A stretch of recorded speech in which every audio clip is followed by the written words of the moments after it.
Hi, it's Lisa, and I want to show you how to make a 3D button like this one in PowerPoint. You know what I'm talking about, this kind with the rounded edges and that looks a little bit like you see that highlight there. It just looks like something that you could touch. The tricky part is that in PowerPoint, they don't have that shape. If you click on Insert Shapes, you'll see that it's not one of the choices. And even if you look down here, right? So I want to show you the way that I do it, and I'm not saying it's the only way, but it works really well. So you are going to start here in Shapes and choose a rectangle.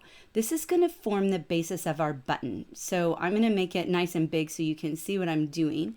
And then I'm going to look and see what the height is. It's important to know how high this is for the next step. So if you're not seeing how high it is, make sure you're at that shape format tab, and over here on the right you can see the height of the shape. All right, now I'm going to insert another shape, and this time a circle. And what I want to do is make a circle that's the same height as this one and as this box. So I know that that box is 2.3. When I click on the circle, it's 2.62. So now instead of just dragging it, I'm actually just going to type it in exactly. And because I want it to be a circle, not an oval, I'm going to make both the height and the width 2.3. So now what I have is a circle that is the same height as the width of this rectangle. And so I'm going to choose no outline for both the rectangle and the circle. And I'm going to copy and paste that circle. Now, so I have one for each end. You see where I'm going with this? Now, I'm going to drag the circle over until I see those red lines match up that tells me, I hope you can see those thin red lines going right through there. When I click on it, you should see there's like these thin red lines that show up, and it tells me, okay, this is lined up. There are some up across the top and bottom of the rectangle and circle, and then one right down the middle. Okay, so I can tell that's lined up. Over here, I'm going to do the same thing, and there, that's lined up. So now I have this. Doesn't it already look exactly like we wanted?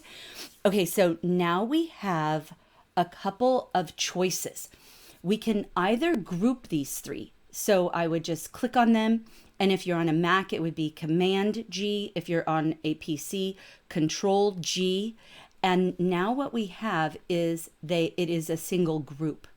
Now, and so it will move all as one piece. Let me share a reason why you might want to merge shapes instead. If you have a grouped shape, so right here we have this group, and you want to make it a clickable link, if I click on Insert and I go to Link, do you see that it's grayed out?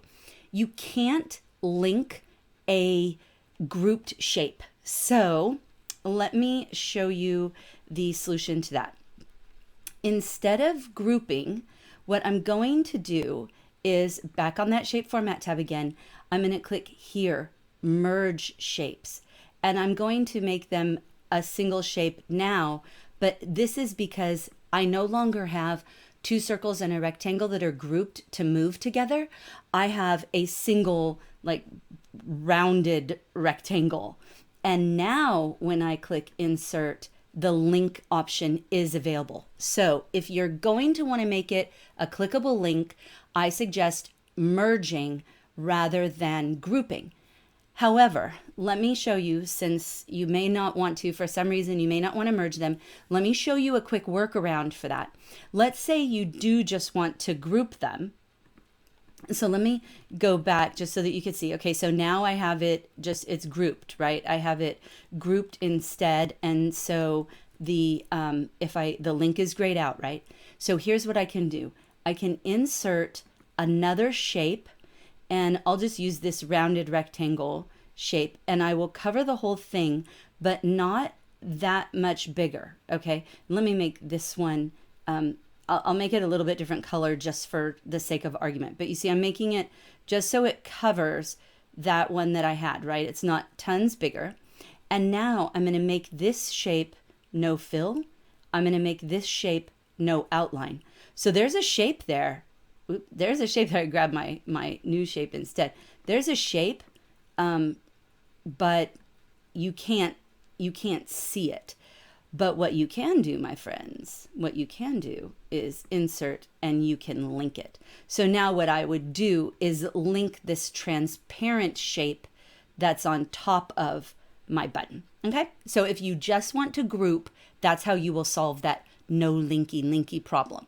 All right, so let's say that rather than grouping them though, I will, I'm going to ungroup them. And so there are a couple ways to do this. I'm going to show you this one. I'm going to right click, group, ungroup. So now they're ungrouped because I'm going to merge them. And I'm going to merge them as a single shape so that it is easier for me to work with. Okay, so here's my shape.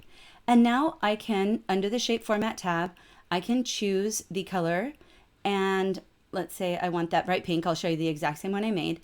I want that pink. Now, if you don't like the color, you could choose more fill colors, and you can put in whatever hex number you want right here. Hex is more like easier to use and more common now than an RGB. So go find the hex color that you want, and you could type whatever one you want in there. Okay, so we've got our shape, we've got it the color we want.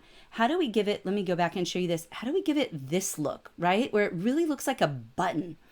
All right, that is done in shape format, and you can either work in the shape format ribbon, right? We can have our ribbon right here, or you can open up the shape format.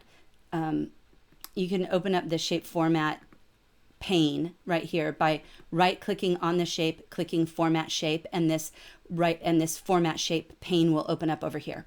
This first part, the bucket, this is where you choose colors, and you can also adjust transparency if you wanted. This is what we want, the effects. This is where we can make shadows, which I'm going to do in a moment. But what we're going to look at first is this 3D format. So in this 3D format, I'm going to choose a bevel, and I'm going to choose this one. There are lots of different ways. You can make your button look like any of these things. So just play around with it to see what you like.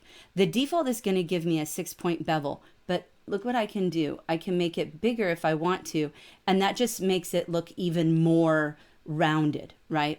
And I can make the height of the bevel higher if I want to. So the more I add numbers to this, the higher these numbers go, the more pronounced the bevel is over here. Okay, so I've got the bevel how I want. Now I'm going to go back to shadow, and I'm going to click here, and this gives me a shadow all around.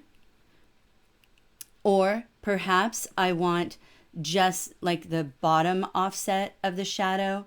Whatever you think looks best for you, but you can see how different it looks. See how dark it is over here in that little shadow, and none of that exists up here. That's because of the type of shadow that I chose and where I want the shadow coming off, right? So you just decide for yourself what's going to look best for your purposes. Play around with a little bit. You might want it to look different in one project than another project. All right, so let's say I've got it how I want it. Now I'm going to right click, and I'm going to save as picture. The reason I'm going to do this is because now I've made this. I can use it over and over and over again. And so I just click save as picture, and wherever I want to save it, and I name it what I want to name it. And then from then on, I don't have to keep making these over and over, even though now I know how to do it quickly. Now I still can, in the shape format, I still can go in and I can change this color, right? Even though I've saved it, but, and it keeps the bevel in the shadow. So what you may want to do is make 5 or 6 of these in different colors that you might want all at the same time.